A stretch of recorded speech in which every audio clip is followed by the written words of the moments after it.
XPLG11, o fundo de logística da XP. Vamos ler o relatório de março de 2025, publicado agora no dia 9 de abril de 2025. O fundo que iniciou as operações em junho de 2018 tem aí um patrimônio líquido de 3,3 bi, 0,95 a taxa de administração, a taxa de performance é aí de 20% do que exceder aí o benchmark de IPCA mais 6% ao ano.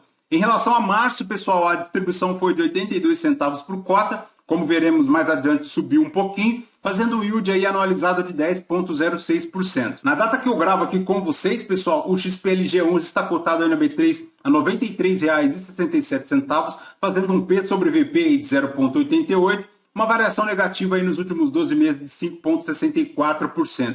O fundo, pessoal, sofreu também bastante lá na B3, chegando aos 84,79 em dezembro, mas agora buscou aí esta leve recuperação e aí agora em abril decresceu novamente, retornando aí aos 93,67. A última distribuição, pessoal, é de 82 centavos, subiu em relação lá ao último vídeo aqui do canal, antes que era aí na casa de 78, agora já chegou aí aos 82, chegando aí a 0,84 de dividend yield mensal, 10,12% anualizado, tá? Se o cotista tivesse investido aí R$1.000 há 2 anos, ele teria hoje aí R$ 1.203,20, tá? Este valor aí considera o reinvestimento dos dividendos. O XPLG11, pessoal, ele segue lá tentando acompanhar a linha do CDI superior ao IFIX e também superior aí ao IPCA, somente perdendo aí para a linha do CDI, o que é muito importante se considerado principalmente aí a atual conjuntura macroeconômica, né? Mas voltando aqui para o relatório, pessoal, a gestão comenta aqui que no mês teve as movimentações de alguns inquilinos.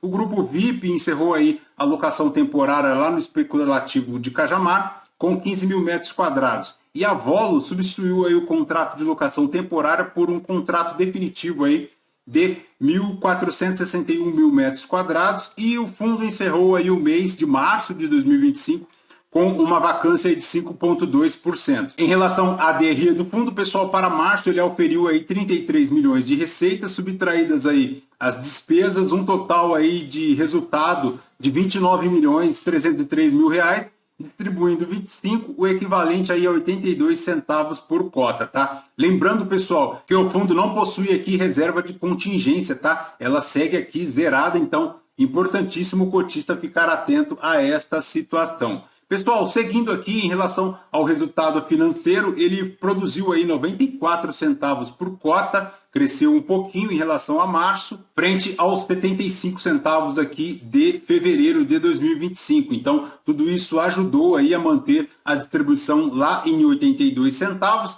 já que em fevereiro ele também distribuiu 82 de 75 gerado, consumindo um pouquinho aí de reserva, e agora neste mês fazendo aí uma diferença positiva de 12 centavos por cota. Pessoal, o fundo considera aqui o regime caixa e em relação à evolução do valor da cota e o volume médio diário de negociação, a cota patrimonial segue lá aos R$ 106,77, frente à cota aí no mercado secundário, como vimos, R$ 93,00, um volume aproximado aí de 3 milhões e meio diário na B3, né? Como podemos verificar aqui, finalizando o mês com um volume total aí de 66 milhões negociados, permitindo aí um giro de 2,2% em relação às cotas do fundo. Em relação à rentabilidade, pessoal, ele deu aí um total de retorno bruto de 7,37%, frente aí aos 6,14% do IFIX, uma diferença positiva aí de 1,23%.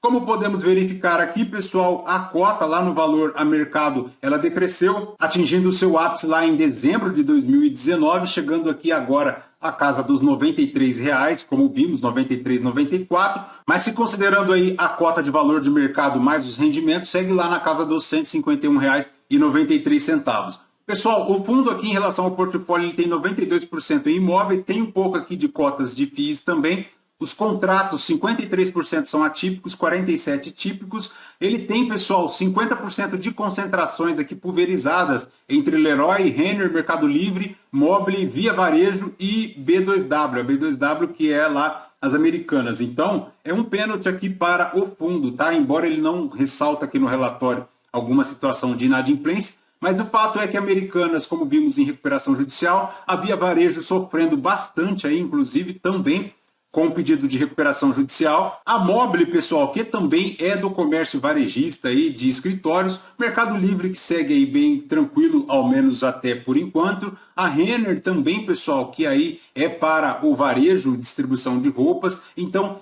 essa exposição aqui ao varejo de 58% forma aí um ponto de atenção para o cotista. Em relação à atualização de contratos, pessoal, 1% agora para abril. A indexação, ele tem 91% aí fixados para o IPCA, mas aí indexado ao IGPM 9%. Os vencimentos dele, marcados mais lá para 2029, 46%. Revisionais, ele tem 14% aí das receitas imobiliárias para 2025 de revisão. Um prazo médio dos contratos aí de 5,3 anos. Como podemos verificar aqui, pessoal, a vacância física evoluiu bastante, saindo lá de 1,5% em novembro de 2024 para 5,2% agora em março de 2025. Então, importantíssimo o cotista ficar atento a este momento do fundo, tendo em vista que esta vacância não é experimentada há pelo menos um ano, né? Vejamos aqui que em abril de 2024, esta vacância era aí na ordem de 3,2% e agora, pela primeira vez, dentro do período de um ano, ela atinge aí os 5,2%. Pessoal, em relação às divisões, ele segue aí bastante concentrado no estado de São Paulo, mas ele tem Minas Gerais, tem aí Pernambuco, tem Rio de Janeiro, tem também lá na região sul do Brasil. Em relação aos locatários, segue aí, são 70 inquilinos, 1,3% é inadimplência em relação às receitas,